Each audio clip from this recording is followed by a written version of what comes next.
Ang tanong ng taong bayan, reckoning na ba? Aba ito na yata ang hinihintay ng taong bayan dahil ayon sa balita, ang Marcos administration ay nakusahan sa United Nations na ginagamit ang ICC laban kay dating Pangulong Duterte. Isang explosive written submission ang inihain sa United Nations Human Rights Council kung saan diretsang inakusahan ang administrasyon ng Marcos Jr. na ginagamit umano ang ICC bilang sandata sa political welfare at ang nag-submit pala ng written na ito ay ang isang Japanese na si Shunichi Fujiki. Ayon pa kay Maharlika, breaking news, Marcos Vangag administration inakusahan sa United Nations na ginagamit ang ICC laban kay PRRD.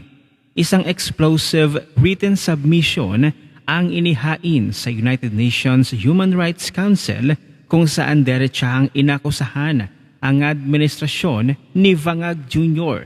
na ginagamit umano ang ICC bilang sandata sa political welfare laban kay dating Pangulong Rodrigo Roa Duterte at sa opposition bago ang 2028 elections. Nakasaad sa dokumento ang umano'y 20 million pesos impeachment bribery, ghost flood control projects, pagkawala umano ng bilyong pondo, pagbebenta raw ng gold reserves ng bansa at paggamit umano sa ICC para durugin ang political rivals. Hiniling din sa United Nations Human Rights Council na imbestigahan ng umano'y arbitrary detention ni PRRD at ang posibleng paglabag sa Rome Statute at international law. Kinuwestiyon din ng dokumento ang DRUGWAR that figures at sinabing hindi umano sapat ang forensic at judicial verification sa mga numerong ginagamit laban kay dating Pangulong Duterte. Sa mabuti pa talaga ang ibang lahi, isang Japanese concern kay dating Pangulong Duterte. Samantalang iba ang mga galit na galit sa Duterte. Grabe kung hamaki ng dating Pangulo. Ito na kaya ang hinihintay ng taong bayan. Mukhang may kakabahan na dito dahil United Nations na ito Mukhang ito na yung hinihintay na hustisya ng taong bayan ng mga Pilipino. Kung sa Pilipinas, hindi natin makuha-kuha ang hustisya na dapat kay dating Pangulong Duterte at sa mga future na magiging senaryo pa na ganito kay dating Pangulong Duterte, papayag ba ang sambayan ng Pilipino na dalhin tayo sa ibang bansa, sa ibang banyaga? Kung sa Pilipinas hindi makuha ni dating Pangulong Duterte ang hustisya para sa kanya, para sa isang senior citizen na pues ito, may ibang bansa na gustong tulungan ang dating Pangulo. Imagine that, ibang banyaga pa, Japanese, ang nagpupursige na matulungan ng dating Pangulong Duterte.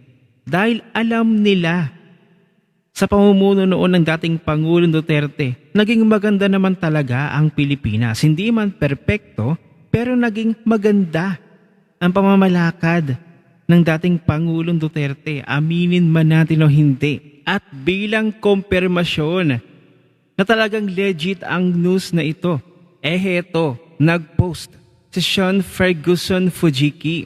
Ang sabi niya, I am pleased to inform you that we, the United Nations ECOSOC NGO International Career Support Associations, have officially submitted a statement regarding the ICC trial of the former President of the Philippines, Mr. Rodrigo Roa Duterte, to the following section of the 62nd session of the United Nations Human Rights Council, and it has been duly received by them. At ito once again, panoorin natin yung video. Ito ay matagal ng video, parang last month pa yata o last 2 months, if I'm not mistaken, pero correct me if I'm wrong. Ito yung video ni Mr. Fujiki na kung saan talagang ipinaglalaban niya sa United Nations na tulungan na makawala ang dating Pangulong Duterte mula sa ICC. Stand here to denounce a grave injustice.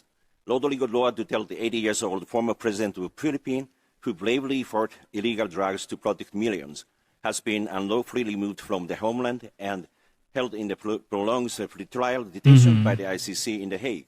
This is a political persecution and not justice. Tama. The current administration extradited him without due process, bypassing Philippine courts and violating national sovereignty. Diba? Alam din niya. He was extradited without any due process, and no local court. Incidentally, since March 11, 2025, exactly 1 year ago today, this elderly leader has endured detention, separated from family and serious Diba? Isang taon na. global rallies and protests in The Hague and throughout the world demands the interim release, which has been unlawfully denied by the ICC 3 times. This over 1 year pretrial detention raises profound question about compliance with the Rome Statute's guarantees of human treatment and speedy trial. It is an affront to human dignity and the abuse of international justice for political ends. We urge this Council to demand humanitarian review and interim release of President Duterte. Justice must be fair, not a weapon against the people. The majority of the Filipino voice will not be silenced and depressed. Thank you very much. Diba? Isang Japanese ang talagang nagpoporsige na tulungan ng dating Pangulong Duterte. Imagine that. Kaano-ano ba ng Japanese na ito ang dating Pangulong Duterte? Mapapaisip ka talaga, di ba? Hindi naman niya kaano-ano ito, pero taos-puso siyang nag-e-effort para kahit papaano magkaroon ng tsansa na makalaya ang dating Pangulong Duterte mula sa ICC. Natama din ang sinabi niya, no? Hindi mo na dumaan sa ating Philippine Court, agad-agad kinuha, isinakay sa eroplano, at isang taon na nakakalipas hanggang ngayon, hindi pa rin nakakauwi ang dating Pangulo. Mabuti pa itong Japanese na ito, alam na alam yung dapat magiging sistema sa Pilipinas. Dadaan muna by Philippine Court. Oo, tayong mga kapwa-Pilipino na concerned kay dating Pangulong Duterte, wala tayong magawa eh. Ang presidente talagang pinagkanuno ang dating Pangulong Duterte na siya pa naman ang nagpalibing sa tatay ng Mr. President ngayon sa libingin ng mga bayani. Tapos isang Japanese pa ang may pakialam. Hindi ba nakakahiya? Kaya't sana magtagumpay itong Japanese na ito, si Sir Shunichi Fujiki. Sana magtagumpay ka, sir, sa iyong binabalak na magkaroon ng tsansang makalaya ang dating Pangulong Duterte mula sa kamay ng ICC. Sana magtagumpay ang iyong hangarin dahil ang taong bayan ng mga Pilipino, sir, ay talagang sobrang namimiss na ang dating Pangulong Duterte.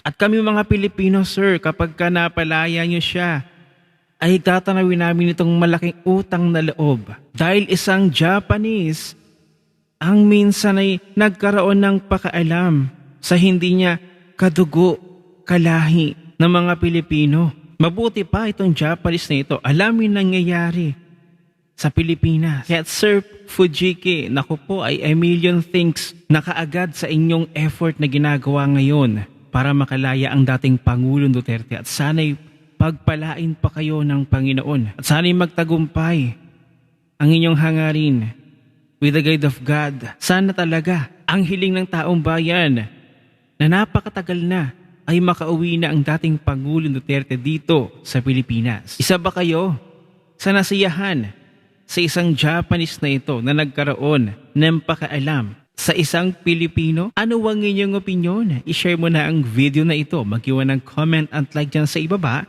at magkita-kita ulit tayo sa susunod na video.